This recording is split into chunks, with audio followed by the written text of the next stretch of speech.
Hello everyone, welcome to Chudiwal physics classes. Please मेरे channel को subscribe करें और यहाँ जो मिलेगा आपको और कहीं मिलेगा नहीं। चलते हैं टॉपिक की तरफ। सेंटर ऑफ मास। ये सेंटर ऑफ मास है क्या?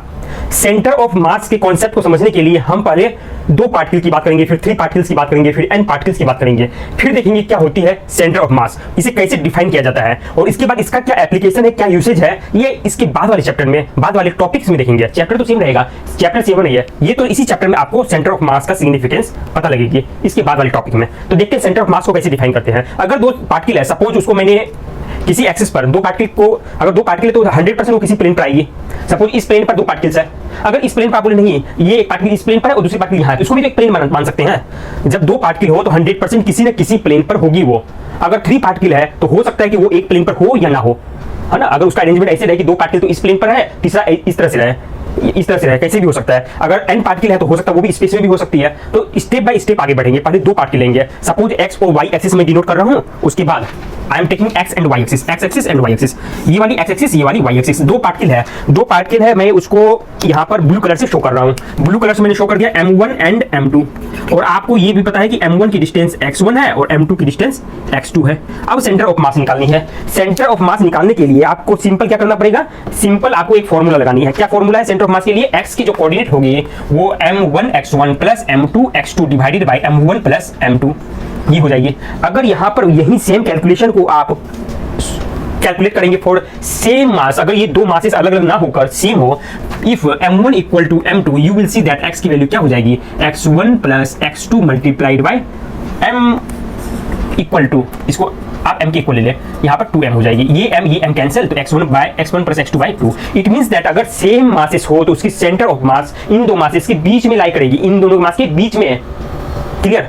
ये वाली जो x1 प्लस x2 बाय 2 है, ये इसके बीच की पॉइंट को शो कर रहा है। कैसे? आप ये वाली डिस्टेंस को, ये जो डिस्टेंस है यहाँ से है, आप जब चेक करेंगे तो ये देखेंगे ये वाली मिड पॉइंट है, ये वाली डिस्टेंस यहाँ से ये जो आ रही है वो आ रही है x1 प्लस x2 बाय 2। मतलब ओरिजिन से ही distance, you have to take distance from origin. ये तो हो गया दो पार्टिकल के लिए। अगर थ्री पार्टिकल्स की बात करें तो थ्री पार्टिकल्स के लिए सिंपल आप क्या करेंगे, सिंपल आप थ्री पार्टिकल्स लेंगे, यहाँ पर m3x3 और डिनोमिनेटर में m3 से ऐड कर देंगे, m1 plus m2 plus m3, ये थ्री पार्टिकल्स की हो जाएगी। अगर इसको आप चाहे n पार्टिकल के लिए डिफाइन करने के लिए, अगर if you want to define centre of mass for n particles, तो आप फॉर्मूला को इस तरह से लिख सकते हैं कि x equal to m1 x1 plus m2 x2 plus, इस तरह से चलता जाएगा प्लस लास्ट वाली पार्टिकल के लिए भी, मतलब टोटल पार्टिकल को आपने ऐड कर दिया। मुझे पता नहीं n कितनी है, अगर 5 है तो 5 तक ऐड कर देंगे, 6 है तो 6 तक ऐड कर देंगे, 6 में 6 टर्म आएगी 1 2 3 4 5 6, एंड कोई भी रियल नंबर है। क्लियर? और नीचे में आप कर देंगे m1 plus m2 plus m3 plus, ऐसे चलता जाएगा mn तक। क्लियर? ये n पार्टिकल के लिए आपकी सेंटर ऑफ मास की फॉर्मूला आ गई। और आपको पता है कि जो भी मासेस है यहाँ पर आप इसको रिप्लेस कर सकते हैं सम ऑफ मासेस से, सम ऑफ ऑल मासेस। वो जो सम ऑफ ऑल मासेस होंगी वो तो हर पार्टिकल की मासेस है ना। क्लियर? अगर यहाँ पर n पार्टिकल की बात की जाए, सपोज कोई एक बॉडी है, उसको आप रिप्लेस कर सकते हैं n पार्टिकल से। किसी में 5 पार्टिकल्स, 6 पार्टिकल्स, एक तो पार्टिकल्स होती है। अगर एक्सटेंडेड बॉडी लेंगे तो n पार्टिकल्स है, इनफाइनाइट नंबर ऑफ पार्टिकल्स है। इनफाइनाइट नंबर ऑफ पार्टिकल्स के लिए आप अगर सम करेंगे नीचे में डिनोमिनेटर के लिए, तो आप ये देखेंगे कि ये जो इनफाइनाइट पार्टिकल्स है उसकी टोटल सम, टोटल मास की सम के बराबर है। टोटल मास की, वो जो एक्सटेंडेड बॉडी है उसकी जो टोटल मास है उसकी इक्वल हो जाएगी सम ऑफ द मास। क्लियर? तो ये यहाँ पर डायरेक्टली आप एक्सटेंडेड बॉडी की जो मास है यहाँ पर डिनोमिनेटर में आप लिख सकते हैं। ये तो हो गया एक मेथड। इस तरह से अगर कोई भी तीन पार्टिकल्स की बात की जाए, थ्री पार्टिकल्स की बात की जाए, तो उसके लिए भी सिंपल फॉर्मूला क्या हो जाएगा कि x equal to m1 x1 plus m2 x2 plus m3 x3। Three particles की बात करें तो यहाँ पर आप लिखेंगे m1 plus m2 plus m3। इसी तरह से सपोज वो थ्री पार्टिकल्स वाली जो थ्री पार्टिकल्स जो प्रेजेंट है वो किसी प्लेन पर है, तो x के साथ y की भी उसकी कुछ ना कुछ कोऑर्डिनेट होगी। तो उसके लिए y के लिए निकालने के लिए m1 y1 plus m2 y2 plus m3 y3 divided by m1 plus m2 plus m3। Suppose अगर वो थ्री पार्टिकल वाली जो ये सिस्टम है, थ्री पार्टिकल्स, अगर उसकी मासेस सेम है, means m1 equal to m2 equal to m, उस कंडीशन में आप देखेंगे अगर m1 equal to m2 equal to m3, तो आप देखेंगे x इक्वल टू जो आएगी वो x1 plus x2 plus x3 by 3, y जो आएगी y1 plus y2 plus y3 by 3। It means that इससे एक कंक्लूजन आपको ये निकल सकता है कि किसी भी सिमेट्रिक बॉडी के लिए, अगर कोई यहाँ पर थ्री पार्टिकल है ना, यहाँ सिमेट्री वाली कंडीशन नहीं आएगी। अगर थ्री पार्टिकल के लिए आप ये कह सकते हैं कि थ्री पार्टिकल के केस में जो सेंटर ऑफ मास आएगी वही जियोमेट्रिक सेंटर पर ही आएगी। इसकी जो जियोमेट्रिक सेंटर है मींस ऐसे कह दे 3 पार्टिकल्स है ना, सपोज मैं 3 पार्टिकल्स को 1 2 3 है इस तरह से शो कर रहा हूँ। इसकी जो सेंट्रोइड होगी इस ट्रायंगल की 3 पार्टिकल्स को मिलाने वाली जो लाइन है उससे जो ट्रायंगल बन रही है, इसकी जो सेंट्रोइड होगी उसी सेंट्रोइड पर सेंटर ऑफ मास होगी। 3 पार्टिकल्स है उसके लिए मैं बात कर रहा हूँ। 3 पार्टिकल्स अगर उसकी मासेस सेम है तो उस कंडीशन में इसको पार्टिकल्स को मिलाने वाली जो लाइन है, एक पार्टिकल्स यहाँ, एक यहाँ, एक यहाँ, इसको जो मिलाने वाली लाइन है उससे जो ट्रायंगल बनी उसकी जो सेंट्रोइड होगी ट्रायंगल की सेंट्रोइड उसी पर सेंटर ऑफ मास होगी। इतनी आपको बात क्लियर हो गई। अब आगे बढ़ते हैं कि इसको अगर आप चाहे सेंट्रोइड वाली जो इक्वेशन है इसको अगर आप चाहे n पार्टिकल्स के लिए लिखने के लिए तो आप सिंपल वे में ये लिखेंगे कि यहाँ पर x equal to I think it is visible here, no, x equal to क्या लिखेंगे, समीशन ऑफ mx और यहाँ पर कैपिटल M क्यों, n पार्टिकल के लिए जो सम ऑफ n पार्टिकल्स है उसकी जो मास होगी, सम जो निकलेगी आपकी कैलकुलेशन से वो टोटल मास ऑफ ऑब्जेक्ट के इक्वल होगी। तो मैंने इस तरह से इसको कर दिया। n पार्टिकल के लिए यहाँ पर भी समीशन कर सकते हैं, my कर सकते हैं, नीचे में डिनोमिनेटर में m कर सकते हैं। और अगर वो जो n पार्टिकल है, सपोज 10 पार्टिकल 20 पार्टिकल्स, वो किसी प्लेन पर ना होगा, स्पेस में है, तो उस कंडीशन में z वाली भी आएगी। तो z के लिए हम लिख सकते हैं summation of mz divided by m। ये वाली से आपको वैल्यू मिल जाएगी। लेकिन अगर आप चाहते हैं कि इसको और भी आसान एक ही इक्वेशन में लिखा जाए, यहाँ तो 3 इक्वेशन आ गई ना, x y z। अगर एक सिंगल इक्वेशन में if you want to write the whole thing then you have to take help of vector notation.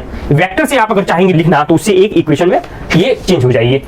एक इक्वेशन में कैसे चेंज होगी, क्योंकि वहां पर पोजीशन वेक्टर की हेल्प लेंगे। पोजीशन वेक्टर की हेल्प लेने से आपकी वो टोटल के टोटल जो 3 इक्वेशन आई है 1 2 3 it will change into 1 equation, single equation. उसी इक्वेशन से आप सोल्व कर लेंगे, अपने कैलकुलेशन से आप देख लेंगे कि उसकी वैल्यू सेंटर ऑफ मास की कहाँ है ये। तो उसके लिए मुझे हेल्प लेनी पड़ेगी किसी पोजीशन वेक्टर की। पोजीशन वेक्टर अगर हम लिखना समझ लेंगे किस तरह से लिखते हैं तो हमारी जो कैलकुलेशन है, जो इक्वेशन है ये 3 वो एक में आ जाएगी। तो सिंपल आप लिखेंगे RI equal to XI plus YIJ plus ZIK। देखिए IJK ये तो यूनिट वेक्टर, आपको पता है यूनिट वेक्टर की मैग्नीट्यूड 1 होती है, it only shows the direction. इसका मतलब ये किसी भी वैल्यू के साथ आपने जो मल्टीप्लाई कर दिया है उसकी मैग्नीट्यूड के इक्वल हो जाएगी। इन दोनों की मैग्नीट्यूड इसके मैग्नीट्यूड के इक्वल है, इन दोनों की मैग्नीट्यूड इसके मैग्नीट्यूड के इक्वल है, इन दोनों की मैग्नीट्यूड इसके मैग्नीट्यूड के इक्वल है, क्योंकि IJK have magnitude equal to 1। Unit magnitude होती है एंड इसकी डायरेक्शन x डायरेक्शन में, y एक्सिस की डायरेक्शन में, z एक्सिस की डायरेक्शन में, IJK। क्लियर। अब ये हो गई पोजीशन वेक्टर। पोजीशन वेक्टर को अगर आपने लिख लिया उसके बाद ये आसान है। कैसे आसान है, क्योंकि एट द टाइम इसके बाद आप लिख सकते हैं कि R equal to XI YJ plus ZK। ये ऐसे कैसे लिख दिया आपने, R क्या है, R सेंटर ऑफ मास है, जबकि ये स्मॉल r जो है वो पोजीशन वेक्टर है। यहाँ पर R लिख दिए तो आप ये जो R है इसका मतलब सेंटर ऑफ मास की जो वैल्यू आएगी, suppose 3i plus 4j plus 5 की है, इट मींस दैट वो x एक्सिस से 3 डिस्टेंस पर है, y से 4 पर, ये x एक्सिस y एक्सिस और z एक्सिस के परपेंडिकुलर 3x मतलब 3 डिस्टेंस पर, 4 पर, 3 डिस्टेंस पर जाने के बाद 4 पर आप चले गए, उसके 5 यहाँ पर आ गए। इस तरह से आपको समझना है। ये सेंटर ऑफ मास की वेक्टर में नोटेशन है। इसका मतलब ये निकालेंगे कैसे, ये तो निकालनी है हमें, ये तो पता नहीं है, x y z निकालनी है। तो ये निकालने का फॉर्मूला हो गया R इक्वल टू, यहाँ पर डिनोमिनेटर में क्या आएगा, सम आएगा, यहाँ पर क्या आएगा mi मल्टीप्लाइड बाई RI। समझ में आ गई, clear, got it. mi means first particle की पार्ट को, यहाँ पर फर्स्ट पार्टिकल की पोजीशन मींस R1 से मल्टीप्लाई करेंगे, M2 को R2 से, M3 को R3 से, इस तरह से चलता जाएगा और लास्ट में डिनोमिनेटर में टोटल पार्टिकल की जितनी भी मास है उससे हम इसको रिप्लेस कर देंगे। यहाँ पर वेक्टर की हेल्प लेते ही हमारा जो 3 इक्वेशन था ये 1 2 3 ये सारे के सारे इक्वेशन एक ही इक्वेशन में इसमें आ गए। इसी से आपको सोल्व हो जाएंगे, इसी से एक ही इक्वेशन से आपकी तीनों वैल्यू निकल जाएगी। तो ये तो एक तरीका हो गया कि हाँ सेंटर ऑफ मास इस तरह से आप निकाल सकते हैं। अब सेंटर ऑफ मास को निकालने के लिए अगर आप चाहे तो जो कंटिन्यूअस डिस्ट्रीब्यूशन ऑफ मास है, कोई बॉडी जो कंटिन्यूअस डिस्ट्रीब्यूटेड है, तो वहां पर एक और कॉन्सेप्ट लगा सकते हैं। पार्टिकल में लेना आसान नहीं है। आप कैसे बोल सकते हैं कि इस मार्कर में कितनी पार्टिकल्स है, ये तो इनफाइनाइट पार्टिकल्स है। Infinite means not defined. इसका मतलब आप इसमें कैलकुलेट करके नहीं बता सकते इसमें 10 पार्टिकल्स है, 20 पार्टिकल्स है, पता नहीं कितने पार्टिकल्स है। एक छोटे छोटे मॉलिक्यूल्स तो पार्टिकल्स है, और क्या है, छोटे छोटे मॉलिक्यूल्स ही तो पार्टिकल्स है, और कुछ भी नहीं। तो आप बता नहीं सकते कि इसमें कितने पार्टिकल्स है। उस सिचुएशन में आपको सिंपल क्या करना है, सिंपल ये करना है कि आप चाहे तो जो बहुत सारे पार्टिकल है तो इससे बचने के लिए आप बोल सकते हैं कि एक्सटेंडेड बॉडी स्मॉल पार्टिकल से मिलकर बनी है, स्मॉल बॉडी से मिलकर बनी है, ऐसे कहें स्मॉल बॉडी से मिलकर बनी है। सपोज इसको मैं 4 पार्ट में ब्रेक कर सकता हूँ, एक पार्ट को मतलब इक्वल लेंथ के 4 पार्ट में 1 2 3 4 चारों की अलग अलग वैल्यू निकाल ले, उससे भी आपकी आसान हो जाएगी। पार्टिकल्स लेना मुश्किल है। तो यहाँ पर आप ये सपोज माने कि अगर you can treat the body as continuous distribution of mass, और बॉडी को आप n small element of mass मिलेंगे। And small element of mass में क्यों ले रहे हैं, इससे हमारी कैलकुलेशन आसान हो जाए, हमें पार्टिकल से मुक्ति मिल जाए। We want to free from particles. Particles का कैलकुलेशन बहुत मुश्किल है, we don't know how many particles are there. आपने यहाँ पर ले लिया body and small element of particle. अब इसको क्या करेंगे, सिंपल कैलकुलेट करेंगे। आप कैलकुलेट करें क्या जो है फॉर्मूला, x इक्वल टू यहाँ पर हो जाएगी summation of delta m i x i, यहाँ पर summation of delta m i. इस तरह से जैसे x लिखे हैं y लिखेंगे z लिखेंगे, सिमिलर फॉर्मूला।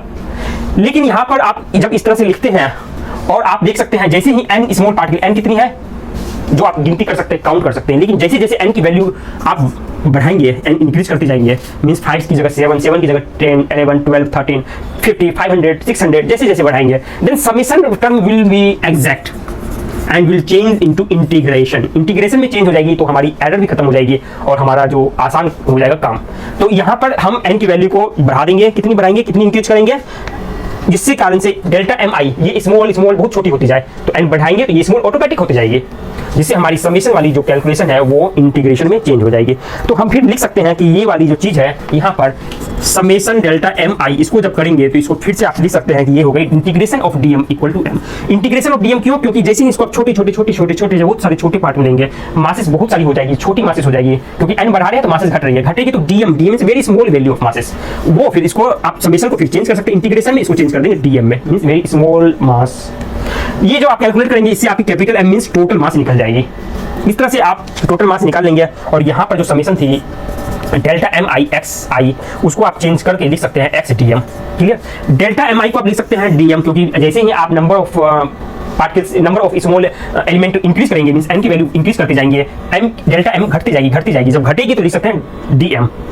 डी एम लिखते ही आप इसको इंटीग्रेशन में चेंज कर सकते हैं, जो समेशन थी उसको आप इंटीग्रेशन में चेंज कर सकते हैं। इस तरह से आपकी कैलकुलेशन आसान हो जाएगी। जो लास्ट में आप रिजल्ट लिखना चाहे तो आप डायरेक्टली लिख सकेंगे, क्या लिख सकेंगे कि x equal to 1 by M d m x d m, y equal to 1 by M y d m, z equal to 1 by M z d m. इस तरह से करेंगे तो आपकी वैल्यू आ जाएगी, सेंटर ऑफ मास की ये कैलकुलेशन आपसे निकल जाएगी। लेकिन अगर आप चाहे सेंटर ऑफ मास को वहीं पर ले जहां पर, अगर सिमेट्री ऑब्जेक्ट की बात करें, एग्जांपल के लिए डिस्क की बात करें, एग्जांपल के लिए स्फीयर की बात करें, एग्जांपल के लिए प्लेट की बात करें, जिसमें यूनिफॉर्म डिस्ट्रीब्यूशन ऑफ मास हो, सिमेट्रीज में हो, तो वहां पर आप अगर सिमेट्रिकल पॉइंट पर जाएंगे, उस लोकेशन पर जाएंगे, तो वहीं पर आपकी सेंटर ऑफ मास निकलेगी। ऐसे भी देख सकते हैं, उस पॉइंट पर आप अगर ओरिजिन मान लें तो आपकी कैलकुलेशन जीरो आएगी। जब जीरो आएगी, इट मींस दैट उसी लोकेशन पर आपकी सेंटर ऑफ मास मिल गई। क्लियर, तो ये था आज के लिए। कुछ भी डाउट हो आप पूछ सकते हैं, बेहिचक पूछ सकते हैं, मुझे कॉल कर सकते हैं और दोस्तों को भी कॉल कर सकते हैं, उनको बोले सब्सक्राइब करने के लिए, मुझे बोले आप डाउट क्लियर करने के लिए।